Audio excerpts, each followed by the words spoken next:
The biggest turn on beyond the fact that was awesome was the fact that as a guy, it was that awesome. you made your wife come top 3. That, like, for me as a married guy, you're just like, that's what I'm fucking talking about. How did this show go? Where did...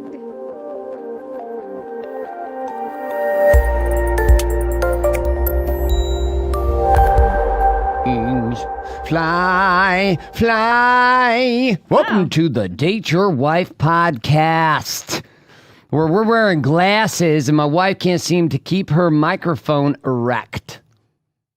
That's you know a what's problem. great about this week's episode? What? Your beard. My beard. What's good about my beard? I trimmed it down. Yeah. You didn't like my beard last week. You talked so much shit about it. You know what's so funny is I didn't even, like, in the past I would like nag you and be like, like little jabs, like, well, the beard. I didn't say anything. I was just like, I do like reverse psychology now, where I'm like extra sweet and extra sexy, and then next thing I know, I'm like, oh, you want to shave the beard? Or okay, if you want to.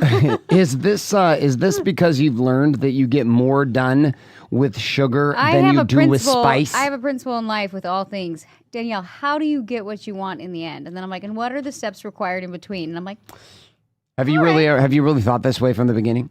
No, not from the beginning. From I mean, you said you have a principle in life that you live by, and now you gave it to us. I'm just asking you when you started living this. I started living this when honestly, probably when you and I were having like issues and we were in therapy, and I was like, okay, I can punish him by like being more standoffish and like not be involved and like do my own thing. But in the end, I don't really get what I want, which is like either like we're going to do this, we're going to stay married, we're going to work on our relationship, or we're not. But either way, me being like, well, fuck him and like going the other direction doesn't really help any kind of end result I'm looking for. So I think that marriage requires a level of submission in order to get what you want. And it's so interesting to talk to a lot of couples because they're like, well, I'm like, so you want this, but then they don't want to do the steps in between. I'm like, well, then you can't have that. So maybe make a new goal. So you get clear about what you want. Let's come back to the beard. So what did you want? I think you're a handsome man, and I don't like the beard. In fact, it's getting a little long again. Like it's getting longer again. Oh my gosh, it's not. Oh, it is getting a little bit longer. I trimmed it like 4 days ago. You trimmed it right after the podcast. Oh, so it was a week ago I trimmed it. Yeah. Oh, so we're back to the longness again. This is your nice way of saying you should trim it for tomorrow. I'm just like subtly bringing it up. Well, you know, it's like I wasn't exactly inspired when he said, "Well, you want sex with Sean, your barber?" Blah blah blah. I was like, funny, "No." though. It was kind of funny. It was funny. All right, so you came and brought up an interesting point, which is this idea that you get clear about what you want. So let's come back to that for a moment. When you go back to the drama years, dun dun dun. Did you actually know what you wanted, or were you clueless? Be honest. Do not say, well, to be honest with you, because that means that you've been lying before that. Did I know what I wanted? Did you know what you wanted? Yes, I wanted a... No or yes, because that's confusing. Yes, you did? I Okay. didn't say no or yes. I said yes. no and then yes. No, I didn't. I said Okay. it was a firm yes. Okay, so firm yes. I think that everybody knows what they want, but it's like deciding if they want that with that person. Did you know what you wanted? Yeah, I wanted... What did you want when things are going to hell in a handbasket? I wanted that passion. I wanted to have good sex. I wanted to have good communication. I wanted to be like attracted to you and not... Did you want this from the beginning? I had this from the beginning, but then I think I You talked about... had it. I don't know if we had it. We did when we were dating. Did we have? It was we were great. dating. Even Dating early doesn't married, count. but then it was like, I don't know what happened. Like we got married and we stopped trying and we started both working a lot. And then all of a sudden I was like... I don't know how I thought that was going to work out, this ignoring you thing. But you know what? So I literally think back to dating where you're like, you put in a lot of effort. Like it's 9:00 at night, but you're like, you want to come over? Yeah, I want to come over. Like you talk till like 2 a.m. And then all of a sudden you get married and you're like, it's 9:00. You going to bed? Because I'm definitely going to bed. I got a big work day tomorrow. But when you're dating, you always have a big work day tomorrow, but you're always up till like 2 a.m. You don't care. You're like, and it's these moments of having this connection where that's where the spark builds. And then all of a sudden you get married and you're like, well, I did my work. I'm out. Do you feel like that was Mormon culture in us? I think it's all cultures. You think it's all cultures? I think it's like relationships. Like relationship cultures? I think when you're married, you gotta keep dating, but it's hard because you're like, all right, I'm in, I got it. Like you kind of want to like stop the momentum, but it's like with marketing, right? With business, all of a sudden, if you stop your marketing, you might be okay for like 6 months, but if you stop for like 12 months, then like a year, all of a sudden you're like, why isn't my business working? Well, you stop marketing. Weird. You stop dating your wife. Weird. You stop marketing. You lose leads. But then it's not even like you stop. You almost like hit this place where you kind of like You're like, there's like, Settle. you kind of settle, and then it's like peaceful, and then. But you what start did to you kinda want in grow the beginning? apart. So I heard you say you're wanting. So you're saying, listen, we went off the path, but you were saying you wanted some things. You said you wanted passion. What is passion? I felt like when we were dating, we had a lot of chemistry. Like, I feel like we still have a lot of chemistry. we do, but then there was like, that's what I'm saying. Like when So we had some natural chemistry. What do you say to people who don't have any natural chemistry, though? why are you married?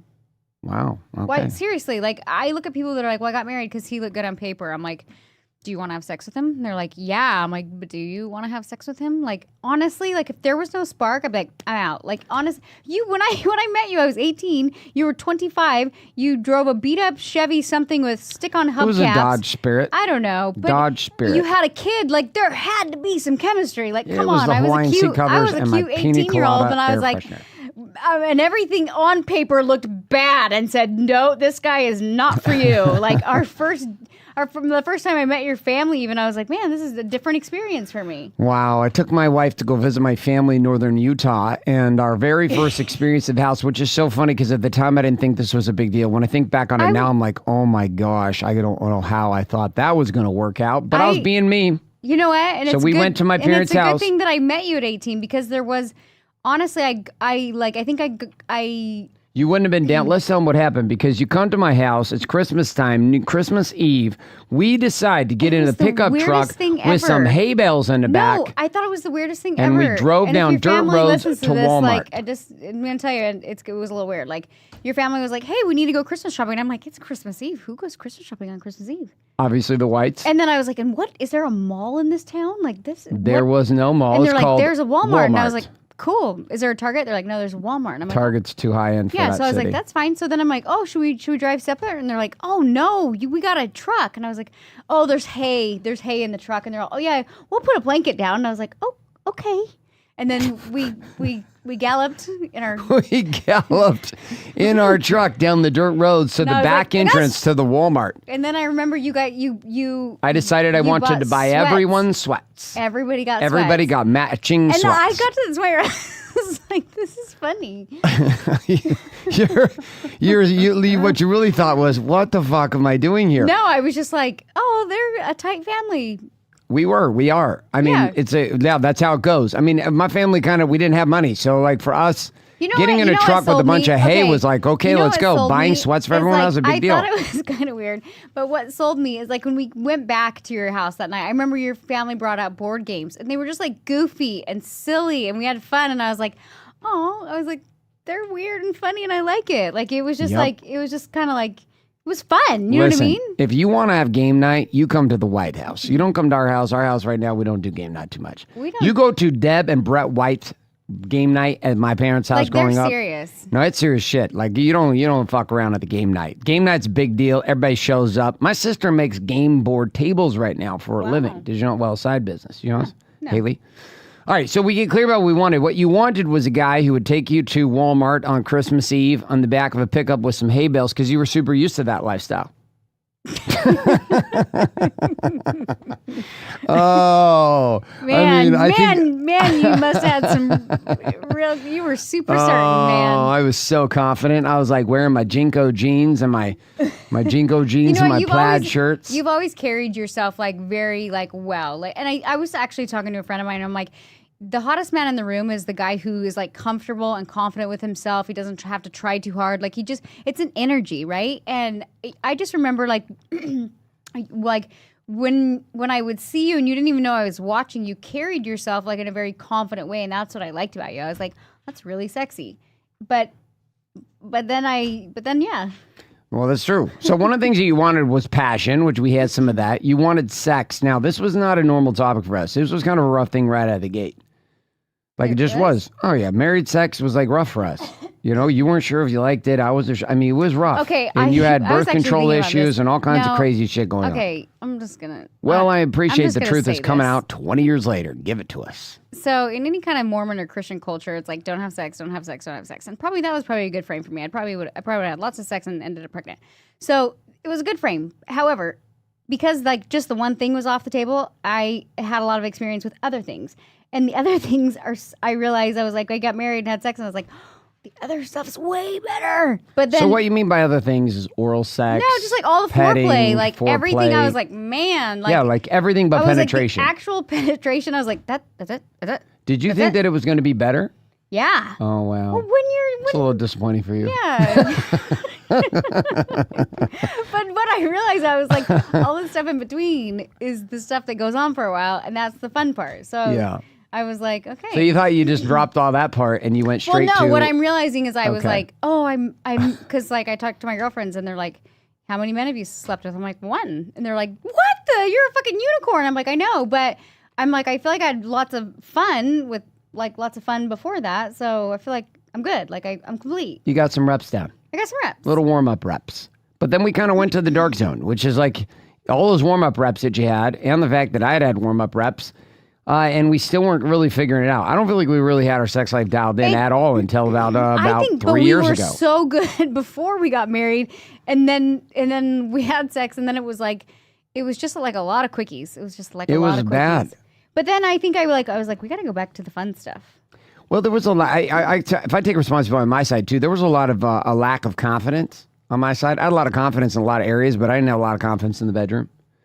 Like I just didn't. I felt like I was like kind of fucking it up most of the time. Like I didn't really know. I felt like I just didn't even know what I was. It's a very vulnerable space for men, I'm sure. Like I'm not a man, but like I feel like women I could probably like jump on you and do whatever I wanted. But like men, you're like, God, I gotta be polite. I gotta be like, but I kind of want to take her, but I kind of like what? 100% accurate. Right? Like whereas a woman, like we are the most powerful person in the bedroom. We're like, yeah, let me show you how this is gonna go down. Let's paint it this way though. If your wife says, I want to sit on your face, there's just not a guy who's going to turn that away. If a a guy say says, that to me, I'm like, I want to sit on your face, you're like, what the fuck is wrong with you? So, I mean, it doesn't play both directions. Please do not sit on my face. Or, like, if you ever came to, like, if you aggressively came after me, it's like, I don't push you away. If you wake me up in the middle of the night rubbing my balls, like if this happens, I am excited about this. Not one man's turning this down. Will never get turned down. I mean, I don't know. I'm sure there's some women that get turned down. I do know. There are a few women who do get turned down. These guys are fucking weirdos. I don't know these guys. I think they've been banished from manhood. I think it's an insecurity thing. It is. If a man turns his wife down in bed, it's something. Do you know what though? This actually does happen. This happens because guys get addicted to porn. Did you know this? This is actually a thing, and this also becomes a thing because guys get erectile what if they're dysfunction. Not confident in how their body looks. Though for sure, same situation. Guys have the same lack of confidence, so they're like, But I will tell you right now, a man, if you don't like your body, we don't fucking care. Like, just own it and be certain. We're like, please take me. Like, but if you you know what, you say that, it turns me on, my balls tingle when you say that. But let me tell you why that's a hard thing to do. Because of this weird thing that you're talking about here, this dynamic of if a woman does whatever she wants, we're game. I mean, we're just fucking game, right? We're game, right? We're game bred. We're like Mastival in UFC. We're game bred. We're natural born. You have a very Let's go. High sexual energy. Like you have a very high sexual energy. I do have a high sexual energy. This is why it was such a problem for me. I didn't really know what to do with you because I was like, I feel like you were Barbie in a box. I was like, I don't know how to do this. See, but I'm like very giving. It's just like you have to I gotta really get some trust in there. Like there has to be some trust. Like I'm like I'm yours. Which I didn't really do a good job with the trust game. So we have this one dynamic then of like this back and forth weird thing. It was hard for me to approach. I approached you a few nights ago, like a week ago. That was probably in the middle top of the three. Night. Top three sexual experiences. It was last Friday. That was really after the show. It was in the middle of the night. I woke you up in the middle of the night. That's the first time I probably woke you up in the middle of the night ever. I was feeling aggressive. I always told you, I'm like, we should have morning sex because I'm like always like half asleep, kind of relaxed. Like I feel like that would be the best time. But you always get up at like 4 a.m. and I'm like a 7 a.m.er. So it's like, I'm like, you have to sleep till at least 6. And you're like, I can't commit to that. I'm like, well, okay, well. The challenge is that I'm making love to the ocean at that time. And she puts out every single time. Yeah, today she put out real well. But let's come back. So I made a move. I was nervous to make this move. It's funny that you were nervous. I was nervous to make this move. I was. Actually, when you made the move, I was like, is that his hand? And then I was like... I was making the move. Snore louder, Danielle. Oh, stop. See, that's exactly what I'm talking about. And then I was like, wait, that's his hand? Okay. I was like, so my wife's laying there, thongs on, hanging out on top of the sheets because she's hot. But I'm not sure if this is a move. Like, that's how I'm like sleep. sitting there. I know, but like, I was woke from my slumber, and there course it you is, thought it was right a there. move. That's and I just was how I like, sleep. "Is my wife making a move right now?" I was like, "I was supposed to make a move. I don't know what." So I had about 9 seconds of debate in my mind. Finally, there was a piece of me that just screamed right internally. Was like, "Fuck it!" And we just went. And so I was like, you know what? I'm going to approach this nice. I'm going to do a little massage. We're going to see where this goes. I don't know if she's going to respond. She could kick me. I don't know. She could punch me. She doesn't do When well is in the middle of last night. time I turned you down? It's not been a while. It's been a while. When was the last time you turned me down? Yeah, I don't. When was the last time I really asked, though? Well, I don't really ask. I just kind of go for it. Yeah, see? But I used to ask all the time and I get Yeah, the no. that was weird. You can't ask. You just have to go for it. Well, I don't know. Certainty, Yeah. babe. I know I didn't have it, so that's why I asked. So anyways, this is the middle of the night. I make a move. This thing goes for we go for like an hour. Like the experience is really intense. It's kind of like a dream. It was great. What? I think that's why I woke up and I was like, that happened. Yeah, the next morning you like leapt onto me. You were like, hey, that was top 3. Yeah, it was. I literally, it was like euphoric. So here's the crazy part as a guy, right? So you know what's the biggest turn on beyond the fact that was awesome? Was the fact that as a guy, it was that you awesome. made your wife come top 3. That, like, for me as a married guy, you're just like, that's what I'm How fucking did this talking show about. go? How did You took it here. I didn't I take it here. didn't. Maybe I took it here. I don't know. Well, you were talking about passion and sex. So anyway, so we have the sex as a topic, which we've kind of discussed. Now let's look at that. You said another thing. You said passion, sex. I don't remember what the third thing was. Is it intimacy? Communication. Communication. Okay, Which so what's I changed felt about like our we communication? had those things. Like I felt like dating in the beginning. It's like we had the passion, we had the foreplay, and we had the communication. I was like, well, I was like, you know how they say like you have the goggles on, right? Mm-hmm. You're just like aloof to anything else. But I believe that like that's kind of how it should be. Like when you get married, all of a sudden you're like, the things that I thought he said were cute are now fucking annoying, and it's because you don't have those goggles on anymore because you like lost that little spark and that chemistry, right? Yeah. So you're like, how did you didn't like that before, but you were so in love and so infatuated, and people think, well, I'm married, so I don't have that anymore. So now all these little things bug me, and I'm like, well, you could probably work on building up that chemistry, that communication, and it literally you have to go back to like how you operated when you're dating. There's things you say when you're dating that you don't like when you're married, all of a sudden like you have less of a filter. Right? Even like you're going to the bathroom, you leave the door open. Like for dating, Yep. going to the bathroom, no, the door's closed. Like keep it classy. Well, I'll give you an example. I used to smack you in the ass all the time, and I thought it was awesome. But not when we were dating. Not when we were And dating. then all of a sudden, when women get married, why does our ass belong to our husband? It's like they walk by and they're like, my property, bam. I've seen so many guys, and you're like, and girls like might be like, but at some point you're like, I stop fucking smacking my ass. Listen, your ass is better looking now than it's ever been. You've been working at it real hard for the past year and a half. Well done. Okay. And I can tell you, I don't do ass smacking. You 'Cause know I don't do ass smacking. Because what is more sexy is like when I like come in my cute workout outfit this morning and you like you can't even focus and you're like, hey, and I'm like, hey, and I'm like, I own him. But you don't smack. It's not like I No. walk by and you smack me on the ass and you're like, have a great run, babe. You're literally like, oh shit, that's my wife, and I'm like, Do you know what I used to do too? When I would look at you in that environment, and my mind was so sexually triggered, all I could think about was having sex. So I'd be like, oh yeah. And so then I'd come and try to like boobies. grope you, kiss you, hold you, and you're like, get off me. What the fuck? I'm going for a run. So now you know what I do. You know what my trick is.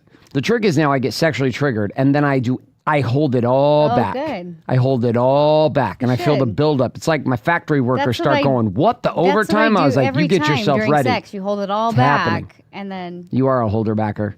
I know how to have a good time. This is another thing about guys, though, is guys, like a lot of guys I know, I was one of them, because a girl can go forever. Like a girl could go forever. Like in theory, you could go for 2 hours, 3 hours, 4 hours. I mean, that's a lot of work, but like you could go and like even if you came, you could could still keep going, go. yeah. With guys, it's kind of this like, what if I come too soon? And so you get a lot of guys that are also paranoid about this because they're coming so quickly. I was one of them. I didn't think this was just a me thing. This is a lot of guys Yeah, thing. but you Like guys- guys don't expect to be really in the game for longer than about 2 minutes. This seriously, you're giggling because that's where I used to be. Why don't you just like stop and switch positions? Yeah, well, we try. Yeah, that's the thing though. Is like if you get like a lot of the guys that we have talked to you have a couple different issues right now. Number one, in the 40s, I've got guys with erectile dysfunction. That's a stressful situation for both people involved. That means the guy can't get a hard on. All right, unless he takes a pill, gets a shot. That would suck as a guy. Yeah, it's super like that. And the crazy part, a lot of them are guys who have big muscles, big fitness, a lot of cycled steroids and different issues that cause a problem. Some of it's just like shit stopped working, which causes some issues. You got people with disabilities, but you have this bigger disability, which is the disability of the mind. So a lot of guys are paranoid. They want to please your wife. They want to be sexually taken, but it's also a weird thing because if you aggressively sexually come after me, I got nothing more than 43 seconds for you. Because if you're in my ear and howling and doing the thing and talking dirty, I'm like, God, fucking keep going. Except for the fact that inside you're like, I can't last. I got nothing. She's come at me with she's coming at me with the audible. She's coming at me with the visual. She's coming at me with the physical. She's coming at me with the spiritual. She's coming at me with the psychological warfare. I am literally being so stimulated I can't even keep it in anymore. So then the challenge becomes you're like, I only last 45 seconds. But then I found my superpower. Okay. I know your superpower, babe. Let's not share too much on the show. So I'd like to think of it as my superpower. It is your superpower. Okay. I like to think about it. I'm blushing a little bit. It's hot in here. As my superpower. Okay, I like where you're going with that. All right, so let's bounce a bit here from the sex topic over to the what I want, because that was one of the things that I wanted. I tell guys about my non-negotiable list. You know about my non-negotiable list. I don't know about your non-negotiable Stop list. it. Don't pretend like you're being silly like that. I don't 2016, we're having conversations is what led us to like the big war that ended all wars that led us to therapy. I don't remember your non-negotiable list. Well, let me remind you about our non-negotiable list. So I started asking. So here was the thing. I was sharing a guy. One of my buddies teaching trains a bunch of people, and he said, "Hey, man, what do you tell guys who are having a hard time with the sex topic?" And I said, "Well, I said you got to do a couple things." I said, number one, the guy's got to admit that sex matters.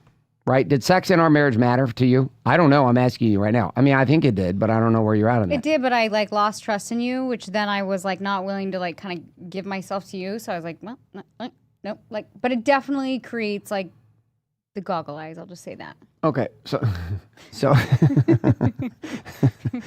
you know what I'm saying? Like when you're literally, like when you're dating, you're like, dude, like all your friends are like, he's this, and this, and you're like, I don't know, because you got like the goggles on. Yeah, you don't see. You don't know. So sex mattered. So here's the first piece, right? So first thing is acknowledging that sex matters. Second piece is it non-negotiable? Meaning, can the marriage go forward if sex is not an active party relationship? Would you have been okay with a non-sexual relationship? No, but I think for a girl, that's something that I would like. Oh, I think as a guy, it's something I really would like too. No, I think that I know some women that they're okay with it. They have married older guys, or they're married to get taken care of, and they value that more than chemistry. And I'm like, but do you? So do these women actually have sex? Or are they masturbating with vibrators? I don't know. I don't ask them. You don't have direct conversations about this? No. You don't just ask them, hey, do you have sex with your older man? I do. I have had conversations, and I'm like, does that bug you? And they're like, yeah. And I'm like, but my theory is they value being safety and security more than they do sex? Security more than sex, whereas I'm like, sorry, I want it all, because I think I got to this place in our relationship where I was like, I can take care of myself. Like, I don't care. And I would rather, I mean, I don't know. I wanted both, I guess. I don't know. So this is the second piece, right? Which is it non-negotiable? So I had got to a point in our relationship too where our sex life had become so like just dysfunctional for both of us. I just got a point. It's like I cannot endure this way longer. It matters. It matters to the point that I would end this marriage if we don't fix this.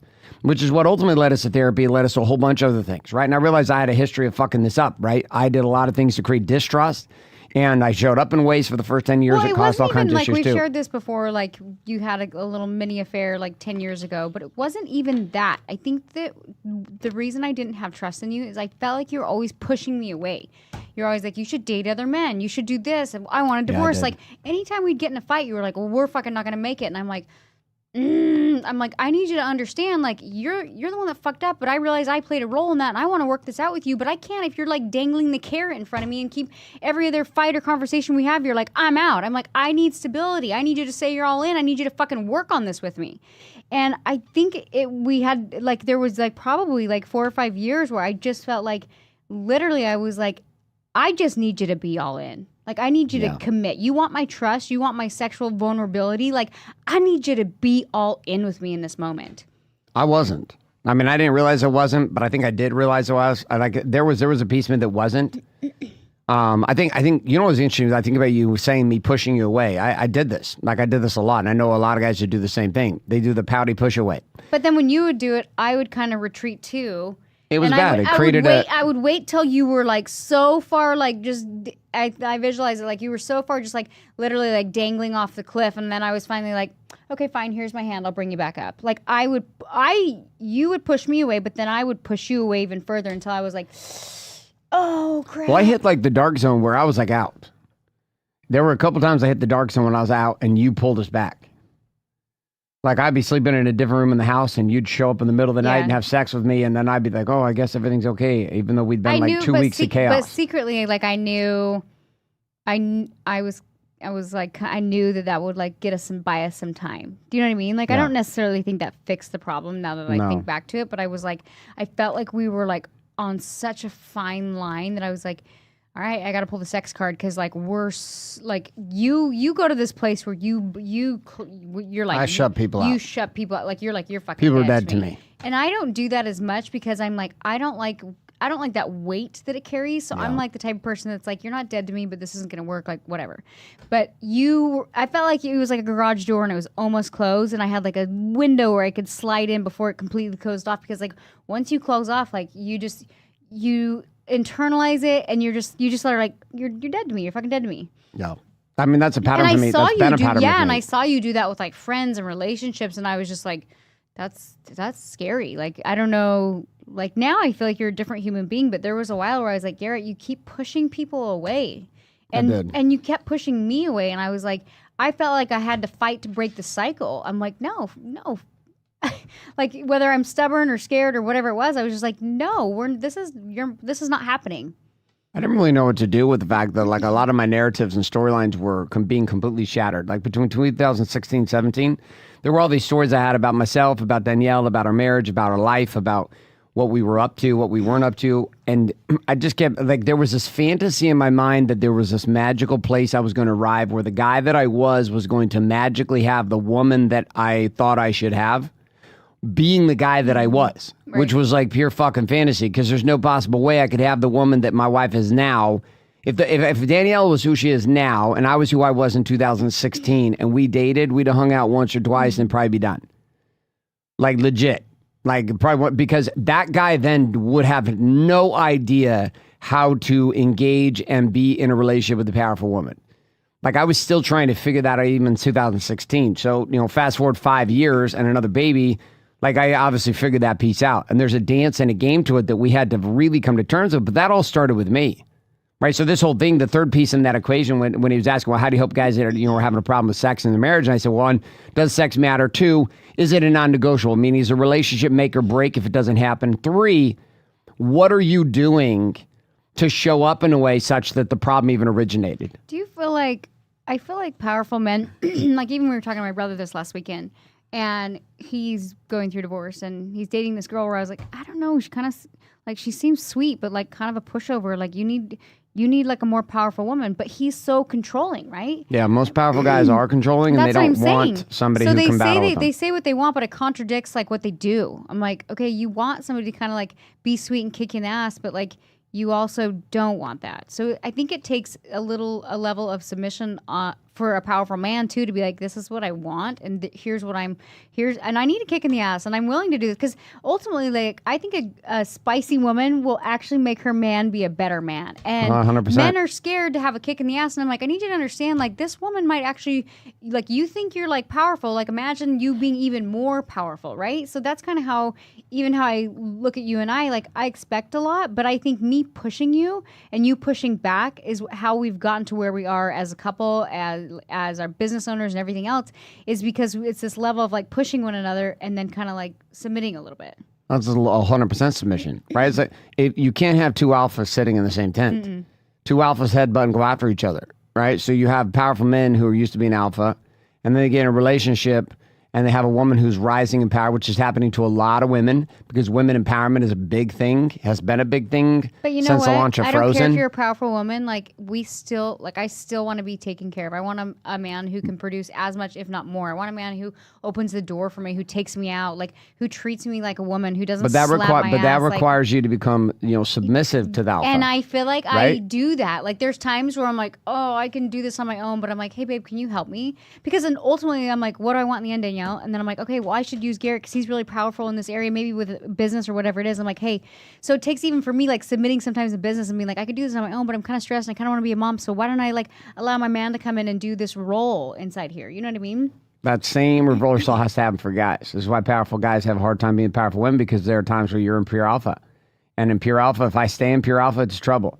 Which means I have to actually submit down to beta, whatever you want to call it, which is I actually drop down to feminine, you rise up in masculine. But then and the flow still, the attraction's still there, though. Yeah, but no, I was going to say for even like, alpha women, if the guy like doesn't kind of, if you submit too much, we're like, it's kind of a turn off. But there's a give and a take, right? Because when you're in powerful business mode or you're in powerful get shit done mode, there's a ton of masculine intensity that comes through you. Right. And when that happens, if I'm in that energy, and that was our problem constantly. So I would come back from the office, you come back from the salon, you were in alpha mode, I was in alpha mode, and then we come together, neither one of us would submit. You wouldn't submit, I wouldn't submit. So the more we would headbutt, the more the war would just continue. And then they would lead to this place of we still have like little jabs here and there, but I think that's why I think it's hard for us to even to like talk about business together. Like we'll go over like small details, but then it's kind of like, okay, like we just like hang out and talk about like whatever, you know what I mean? We don't like, we used to talk about business all the time when we were on date nights. And then I was like, God, I just need to unplug. And so now we kind of have fun. And we got back to just dealing with us. It's like not talking about the kids all the time. But then it's funny because people will be like, what does your husband do? And I'm like, well, he's got these apps. Boy. And he's got this thing called Warrior. He's got this thing called Warrior. He likes to wear glasses. And he's quite a great catch in the bed. That's why I got him. That's exactly what I say. It's he weird. makes some money. I don't oh. exactly know how. He might be a drug dealer. No, I always talk you up. I'm always like, yeah, he has this program. You should check it out. It's like a 90-day thing. And they're like, what is in the 90-day thing? I'm like, stuff, guys. Trust the process. What do you think I actually do? What do you think I actually... Mine is so much easier to describe. Oh, no, it's not. It is I am just more invested in yours, so that's why I know. No, people are like... I will say that people don't actually know how successful I am. Like, oh, she has a salon and it's cute. She owns a salon in Laguna and that's so fun. I'm like, that's good. Yeah. You did 10,000 last year. Good job. I did 10,000. I don't care. I mean, I care, but I don't care. But mine's much easier to describe what I do. You are I do hair. I have an education producer. company, and I have a hairline. Pushing 8 figures. All right. So listen, you have done some big shit in your world. I've done some big shit, and the biggest thing we did was keep our marriage together. Of all the things we could have done that would have been lifelong and legacy building and eternally impacting, it was keeping us together. Isn't it crazy sometimes you think about the fact that we had not gotten this together, little baby Isla would not be? She's so cute. I thought about having another one, and then I was like... You done? Are you done? I don't know. You're so non-committal with this. I know. Why are you so non-committal I feel like it's like one of those things that's like, God's like, if you want one, great. If you don't, that's fine too. I'm like... Like if you had to make a decision right now, like 5 seconds. Part of me is like... Would you say yes or no and right now? Part of me is like, let's just not protect and see what happens. You know exactly what will happen. I'm like very planned out, and I'm like, I know. If you say don't protect and not happen and I don't pull, we're getting pregnant for sure. Well, then we'll probably have a girl. I want to be strategic and like plan a boy. You're going to have to go buy a male dog if you want to do that. Dog. Because there's no way you're going to be able to buy a meal. I'm going to go buy a meal. Okay. They say at the end of it, when the guys get older, they only make girls. Yeah, your sperms are dying off, babe. I need you to man up those I am manning up. It appears all I can create is women anymore. No, I think you have a higher female sperm count. I don't really know how it works, but I was thinking we could pick out the boys. You just want to put it on a plate and we'll just separate them out and off we go. Take a syringe. And jeez. You're going to do it yourself? I'm like, that one looks like a boy. Get him.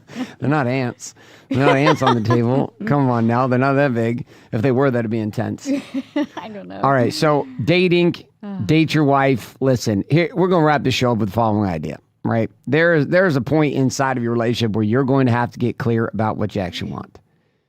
Like you personally, not you as a couple, you individually. What do you actually want? Number one. Number two, what are you willing to sacrifice to get it? Right? What are you willing to sacrifice to get it? A lot of people are not willing to make that sacrifice. And I'm like, if you found out the person you were going to be on the other side, you'd sacrifice all day long. Wow. That's Serious. impressive. It is. It's impressive. It's true. You're impressive. You're impressive. All right, you guys. Your squat game's been impressive. I I'm winning in life. Do you know what's funny? I guess. When we do this podcast on date night, when it's been a few days and there's been some close encounters, but no actual touchdown All scored. you want to talk about is my ass? But it's not that. It's just there's a sexual tension on the show that I think is palatable. You can cut it with a knife. We'd have people send in response to tell us if that's what they're hearing, but we don't have a live studio audience and we don't actually track any.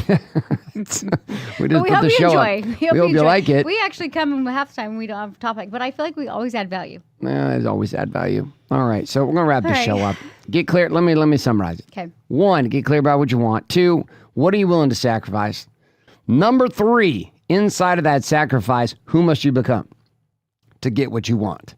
Notice the process, right? What do I actually want? What am I willing to sacrifice? And who must I become in that sacrifice to become the person where that would be normal and natural? This was a question I asked myself. I was talking about it in a training today with our Wake Up Warrior Challenge graduates of challenge number 8. Side note, if you have not checked out the Wake Up Warrior Challenge, you can enjoy and get any value from this show. And you feel like, hey, I'd like to know the practical side of how they actually pulled this off and not just us constantly talking about sex, which I love that my wife is in that position in life now where she likes to talk about as much as I do. That was not the case for a long ass time. If you'd like to figure out how to get your wife to also want to talk about sex all the time with you, well, go to wakeupwarriorchallenge.com. We run a 42-day training. It's a $100 investment. You're going to have all of our app suites downloaded to your phones. You're going to get access to all the curriculum of the Warriors Way. It used to be $10,000 just to begin the process. Now fully available to you for $100. It is at the end of this 42-day challenge. There's an opportunity to continue with us or to continue on your own. So check that out, wakeupwarriorchallenge.com. Now, the 3 things. What do I want? 2, what am I willing to sacrifice? And 3, who must I become? And that was the question we were talking about in today's graduation of Wake Up Warrior Challenge 8, which was, who are you going to have to become to be able to pull this off where the things that you say you want are normal and natural in your body, in your being, in your balance, in your business? Our marriage right now is a function of an impossible game that I took on with Danielle almost 8 years ago to restore our marriage and put it back into a place of trust and responsibility and power and connection, sexuality, communication, intimacy. It was impossible. Who we are today as a couple, impossible based upon where we were and who we started in and the pit that we were in 2008, 2009, 2010, and 2011. To get to this place, impossible. Our economic games across all of our businesses, the way that our family dynamics work, the way that our money works, the way that our life works, impossible. But the greatest thing about playing inside of the Warrior System is the ability for you to turn the impossible into the possible. So check that out, wakeupwarriorchallenge.com. And right now I'm going to go head off to date night, hit some balls. Should we hit balls or go ride bikes? Oh, really? Well, because, I need clubs. We need clubs. Riding bikes are fun. We'll go do that too. All right, we're out. Have a great week, guys. We'll talk to you next week here on Date Your Wife, the podcast. And I might even have